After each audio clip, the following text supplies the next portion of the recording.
Huwag kayong maglalaro ng mga bagay na hindi nyo naiintindihan. Walang makakapasok kung walang nagpapasok.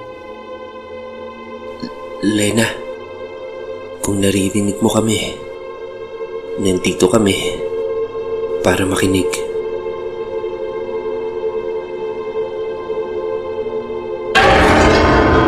La! Gumalaw!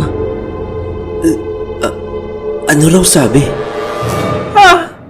Hindi ako marunong magbasa eh. Anak ng...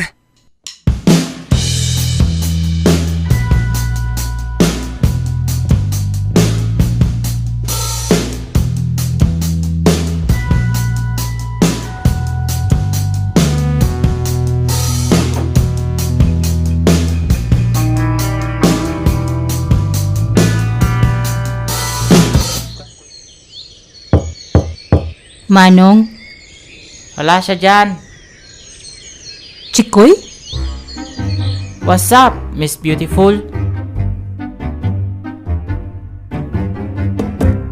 Teka, nasan ba si Manong? Hinahanap niya ang nanay niya. Matagal-tagal daw siyang mawawala. Buti na lang dumaan ka. Kumusta ka pala? Buti naman gumaling ka. Yun nga eh. Nung ginamot ni Parang Benjo ang pagiging aswang ko, kala ko normal na ulit. Pero may naiwan. Naiwan? Ang ilong ko, naging malakas ang pangamoy. O ano naman? Nakakamoy ako ng kung ano-ano. Minsan amoy kandila. Minsan naman amoy punong kahoy. Diyan, sa bahay ni Paring Benjo. Lagi akong may naaamoy dyan. Amoy lupa, amoy kabayo, ay ewan. Kung totoo nga talaga ang sinasabi mo, sige, samahan mo ko. Samahan? Teka, saan? Dito, anong naaamoy mo dito? Amoy sigarilyo? Nagyoyosi ka ba, Nay?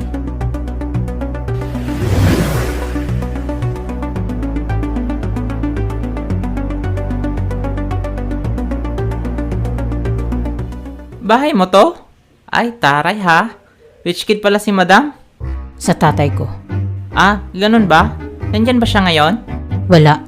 At ayoko ng madaming tanong. Tara na sa loob. Oh, sino naman tong kulot na to? Manahimik ka nga. Ha? Teka, wala naman akong sinasabi ah. Anong naaamoy mo dito?